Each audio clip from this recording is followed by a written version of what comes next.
Ayun, so good evening guys. Ngayon po ay Wednesday, no? December 17, 2025 at nagpupumilit mag-breakout yung index natin. So lumalaban yung index Meron tayong up movement na 0.39%. So malay mo, lumampas sa 61 hanggang Friday. So nag-close tayo 6,079.02. Pero bakit ganun? 706.74 million net foreign sale pa rin naman yung market natin. So, papitik-pitik. So, nagpapalitan lang siguro yung galawan ng mga ng mga big caps natin. So, bumawi ngayon si ICT ulit. Ayun, no, 1.76%. Pero yung iba, siyempre si Plus yung humatak na naman pababa ng market natin. Naglaglagan din naman yung ibang mga blue chips natin. So, anyway, tignan na lang natin yung pinaka-summary na index na post ko na kanina doon sa Twitter. So, bisitahin na lang po natin sila. So yung pinakagalaw natin, parang mining stocks yung gumalaw, no? Ayun, no, si APX medyo siya yung pinakamataas yung galawan for today's trading sa market natin. Silipin din natin yung yung gold prices kung medyo maganda rin yung yung pinapakita ng kanilang mga price action. Okay, so sa global market, sideways lang si US market kahapon tapos ngayon parang sideways o green. Yung mga nakikita ko sa kanya. Kasi si Europe, puro green yung yung index niya. Tapos sa Asian markets, karamihan is nagbagsakan dito sa uh, Asia markets natin. Tapos si crypto, mahina pa rin. So, nasa 86K pa rin. Si Bitcoin, so mukhang yung rally, wala yata rally sa Pasko Bintog, mga cryptos natin. So, sa Philippines, balik tayo dito. So, parang, ewan ko lang, kasi walang foreigners eh. So, anyway, tignan natin. Nagba-bargain hunting yung mga locals kaya nagbiberde pa rin yung galawan ng index natin. Okay? So, major news, wala namang ako nakitang major news sa market natin. So, nanguna, sa lisan po natin itong si APX. So, kung papasin nyo, siya yung, nandito ba siya? Nandito siya, pang-apat, no? Dito sa trending stock. So, nag-up siya ng 5.49%. And then meron siyang foreigners, malakas yung tulak. Meron siyang 19.79 million net foreign buy. Okay? Tapos next, si ABA natin, nag hopefully, ito na yung breakout ni ABA, nakakailang breakout na to. Pero bumabalik kasi sa bandang ilalim si ABA minsan eh. Okay. So anyway, nag-up siya ng 5.13%. Meron siyang 382K net foreign buy. Okay? Tapos si AGI, so ito yung isa sa mga big caps na gumalaw. Meron siyang 3.71% na galawan. So nag-up and then meron siyang 8.30 million net foreign buy. So baka catalyst yung meron siyang dividends na one upcoming 1.47%. Tapos si GGS, gumaganda rin. So nag-up siya ng 2.17% pero net foreign sale pa rin siya ng 16.61 million. Ayan pa, puro mga big caps pala to. Tapos si ACN, nag-up din siya 2.12%. Alam mo si Converge, tumas din. No? So ACN yung pinili natin kasi parang overbought na to. So nag-up siya ng 2.12% and then meron siyang 3.87 million net foreign buy and then kulelat pa rin yung alaga natin na si Plus. Lumalabas pa rin kasi yung mga disclosure ng disposal of shares ng mga executives natin sa kanya, meron na naman kanina. So, nag-drop siya ng 4.10% at meron siyang 78.04 million net foreign sale. Ayan. So, mahina si Plus. Okay, so yun po yung mga pag-usapan natin na trending for today's trading natin. May pattern ba yung market? Parang wala, no? Nawala yung pattern ng properties and then alam ko puro mining stocks yung gumalaw na naman for today's trading natin. Okay, so disclaimer ulit sa mga nandito sa channel natin. As usual, yung ating review is for education purposes lamang po yan. So wag mong gagamitin to as a reason para mag-buy, sell, or hold ng stocks. Meron po kasing risk na involved sa market. Due diligence na lang po ako ng stocks yung gusto mong bilhin. And then follow po ako dito sa ating Palawi Trader na YouTube channel. Subscribe ka lang para updated ka sa reviews natin or kung gusto mo, join ka dito sa trading group naman natin. Okay, so yung mga nakasubscribe, as usual, maraming salamat sa mga views natin dito, viewers. Company reviews, mga sample trades sa market, check mo na lang. Basic indicators, technical analysis, fundamentals, yung mga risk management, and PSC, stock market studies, yung mga learnings natin sa market naman. Okay?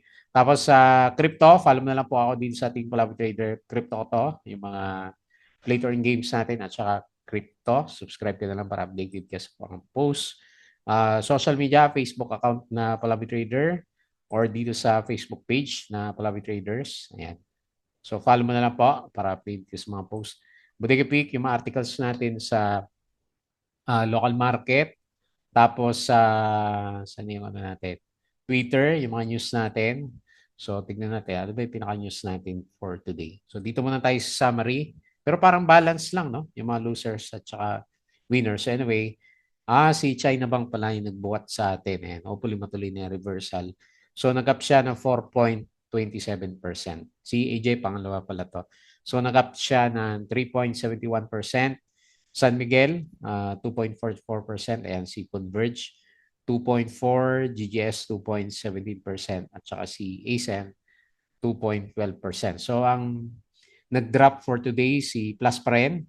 Lalim na ni Plus, 15 na lang. Minus 4.1%. SMPH, minus 2.94%.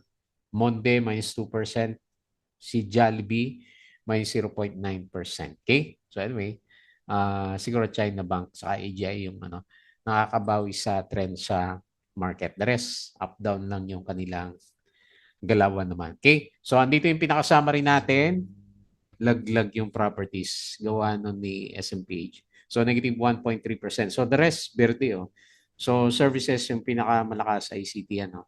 So nag-up siya ng 1% and then dito sa holding firms, GGS siguro yan, at saka AGI, di ba? 0.88% up. Okay? So net foreign sale pa rin tayo, kaya ako hindi pa rin ako kampante sa market. 706.91 million net foreign sale. Kailan kayo matatapos tong yung walang tigil na net foreign sale ng market natin? Foreign funds sold, BDO, BPI, PNB, AP, Maynilad, SCC, CLPF, Emperador, Jollibee, ABA, Equity, Aboitiz Equity, Ventures, tapos DMC, GGS, Ali Erich Crete, Globetel, Converge, ATI, STI, Bloom Plus, Wilcon, ATOGP, at saka si TX. So ito yung mga binili, konting-konti lang. So for funds bought, AUB, China Bank, Metrobank, ASEN, AP, Meralco, Pizza, AC, AGI, JT Cap, DMPR, MEG, ICT, Web, Pure Gold, Robinsons Retail, APX, at saka si Nickel. Okay? Wala yata ako masyadong news ngayon. Ito si Megawide, hopefully bukas mapansin siya kasi nag-drop siya ngayon, no? Negative 4.46%. Pero meron siyang secured 10 billion pag-ibig investment. O, di ba? So, nag-invest sa kanya si pag-ibig. Found in subsidiary delivery of at least 7,000 affordable housing units over the next 2 to 3 years under the government's mass housing program. Okay, so good vibes. So plus drop pa rin kahit meron siyang pa-promotion, no. Philippine listed licensed online gaming operator DigiPlus says it continues to regain momentum amid an evolving regulatory and competitive environment for online gaming sector in the country. So 15 na lang tayo. Breakdown ng price. Ali, share buyback, ongoing pa rin. Sipag ni Ali, no? Nung alas 11, bago first half. Mataas pala tayo kanina, no? So, gawa na naman siguro ni Plus yan. Ayan, so wala dito si Plus kanina. Okay, so nagda-drop pa rin. Siya yung nagkakos ng drop ng index. So, ito yung noon break. Sino ba winner? China Bank talaga. At saka ICT at saka si Converge. Ayan. More than 3% sila kanina. Tapos sa losers, first half, wala pa dito si Plus. Oh. So Pure Gold minus 2%, SMPH minus 1.68%. Jollibee drop din.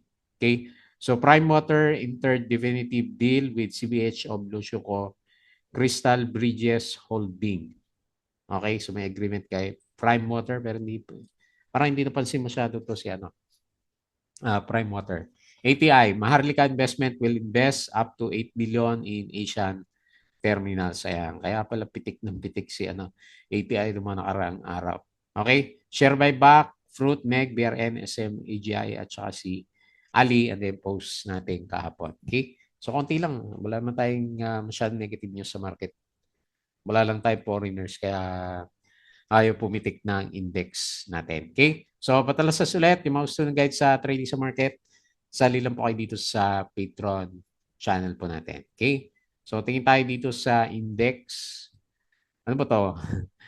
Pinupush talaga no, yung index natin. Lumalaban siya above, slightly above ng MA 100. So, tingnan natin. Mali mo nga naman. Bigyan natin ng chance. Pero ang Dow G yung hopefully hindi to tweezer top, no? May tweezer top siya dito sa 6,110. So anyway, kung hindi mo papansinin yung candle natin, okay yung sinasabi ng ng RSI natin, pataas siya at saka ganun din yung MACD formation. Pero magkaiba sila, yung volume ng foreigners pababa. Umali mo, puro locals na yung nag-invest sa market natin. No? So negative 706.74 million net foreign sale. Pataas pa rin naman yung direction niya. Yan, kailan hindi ko ramdam. Yung potassium market, 6,079 and malit lang, 0.39% up. Okay? So, yun po yung galaw ng index. So, ang daming pumipitik na mga small caps, no? REG. So, kailang kasi mga 100K lang eh. Ayan. Anyway, pero lalakas ang pitik, no? 27, 19%. Ayan. Kailan, delicats minsan nawawala yung volume. So dito sa mga merong volume, nanguna si RCB, nag-breakout siya dito. So nag-up siya 5.79. Followed by APX, ayan, breakout na, no? Breakout na. So nag-up siya na 5.49%. Tapos si AGI, so 3.71, and dito yung dividends na sinasabi natin, 1.47%. CBLL, umahataw din. CREC, 2.66% up. Converge, pa-recover. So 2.4%. GGS, pa-recover din. 2.17. Green.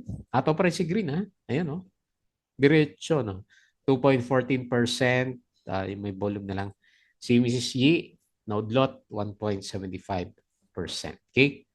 So, next, doon naman sa mga losers, yung may volume na lang.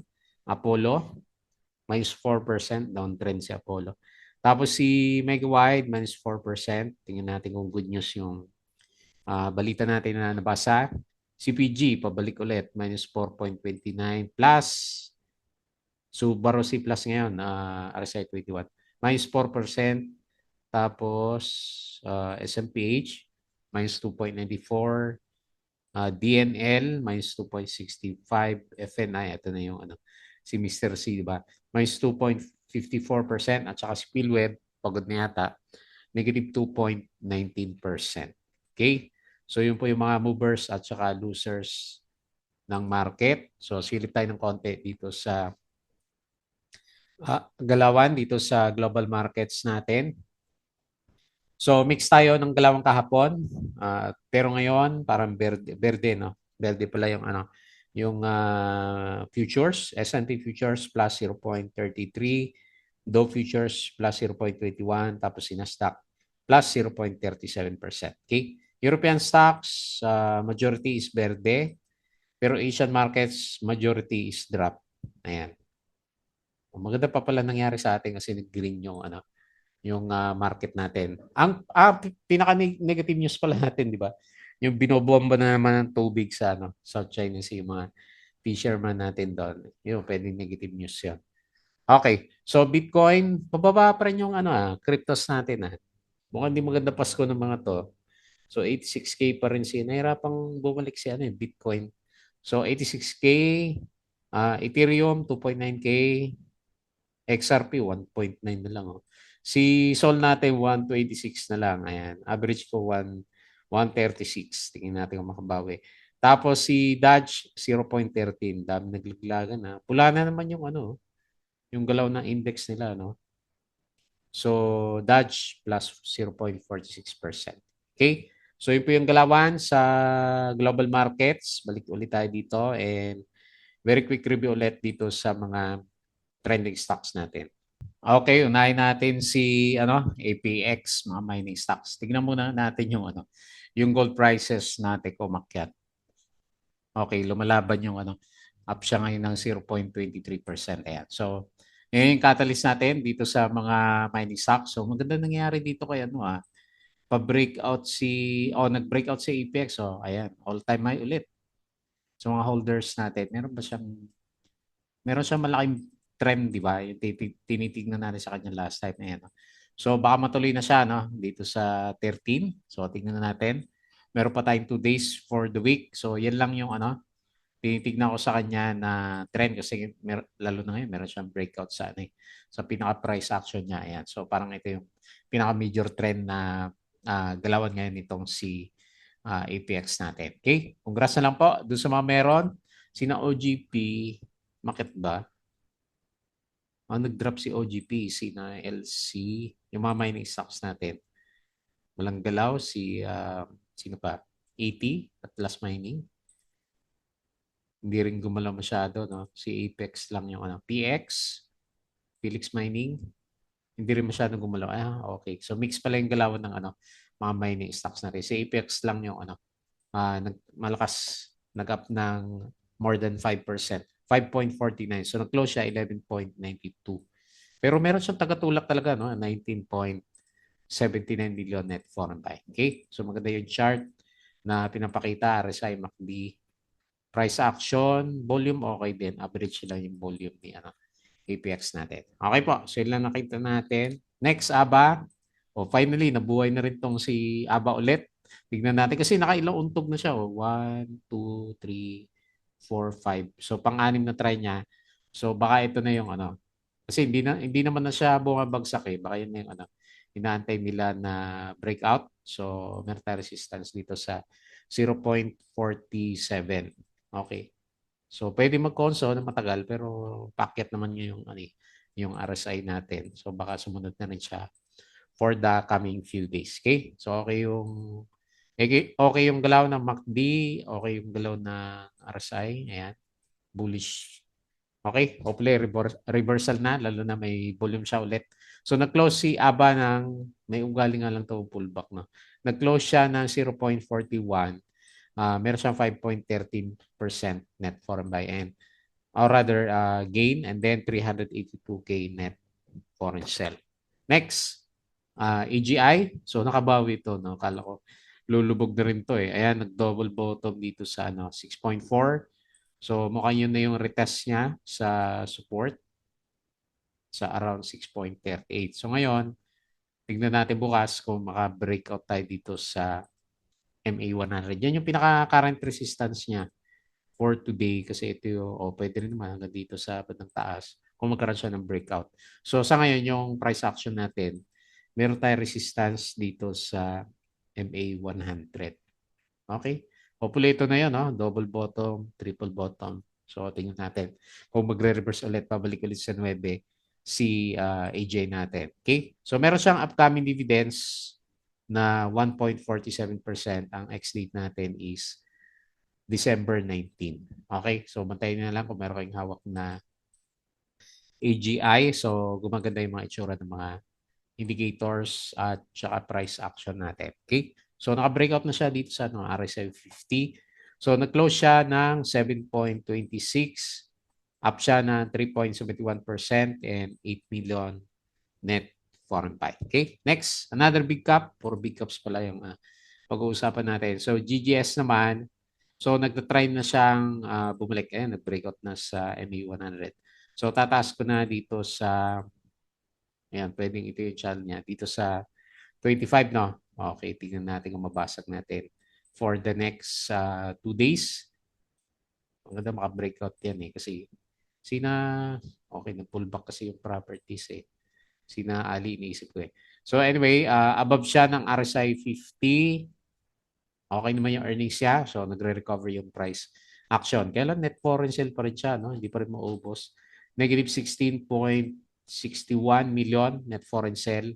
Pero close siya is 23.5 and 2.17%.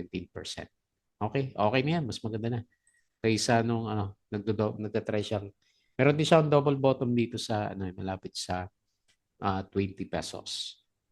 Okay, so bullish yung tingin natin kay GGS. Next, ASN. So tuloy-tuloy yung recovery ng maganda. Tuloy-tuloy yung recovery ng price action. Nag-overbought na pala. 73 yung RSI pero bullish. Upward yung momentum ng MACD and ganun din dito sa RSI natin. So nagpa-flag formation siya, good sign para magtuloy-tuloy yung hopefully magtuloy-tuloy yung pinaka-price action niya. Ito yung pinakamalapit na resistance. Nasa 3.11K. Lagay ko na lang muna dyan kasi pakonti-konti lang naman yung upside move niya. So naka-breakout na siya dito sa sideways pattern around 2.64. So yan na lang pinaka-support and titignan na lang natin kung meron siyang trading range na lalabas from 2.6 to 3.1.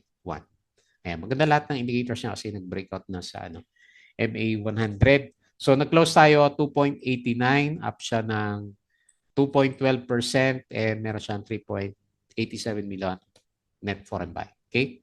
And then lastly, yung ating alaga, nako na nangyari dito kay Plus.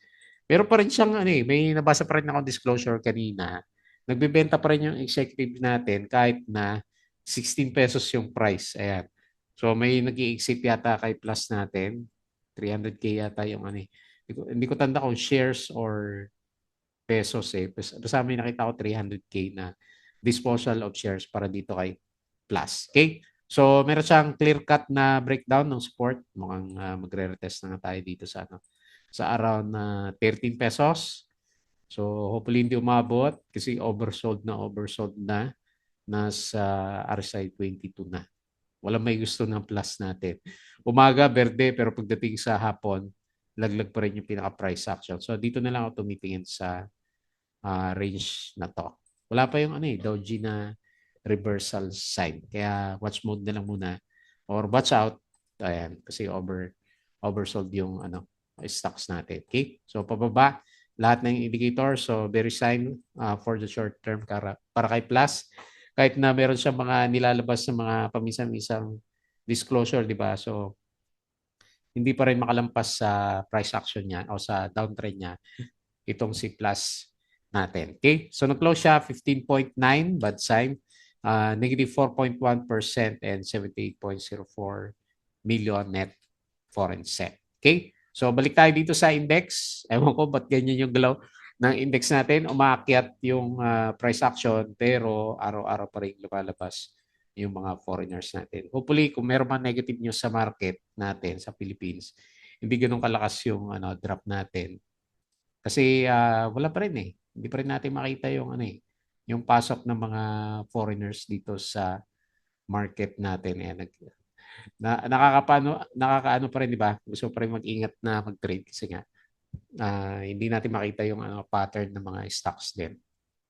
Hindi pa malinaw yung Although sa price action, makita mo na actually try pa nga siyang mag-breakout, di ba? Kailan baka bull trap. So, hopefully hindi. Okay po. So, yun na lang muna yung galawan natin dito sa market. As usual, bago tayo mag-close, please don't forget to subscribe dito sa ating Palabi Trader na YouTube channel. Join ka lang sa mga kagroup natin. Kung gusto mo ng guide, tapos crypto ko to, Facebook account, Facebook page. Ayan, Bodega Peak, Twitter, and Patreon. So, kung gusto ng guide, sali lang po kayo sa group natin. Okay? So, yun lang. Maraming salamat.